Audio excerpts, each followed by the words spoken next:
doing a test run of the cage crusher to see the noise level.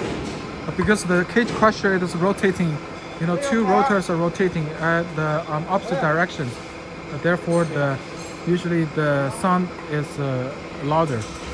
So, I mean the three crushers, cage crusher, no, the chain crushers, and then the line breakers, and then with the cage crusher.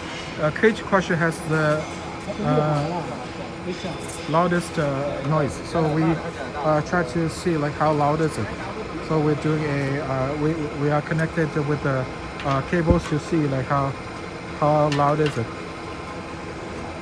So because the cage crusher is two rotors rotating in the opposite directions, therefore the wind, the air inside of these two rotors is actually causing a lot of noise.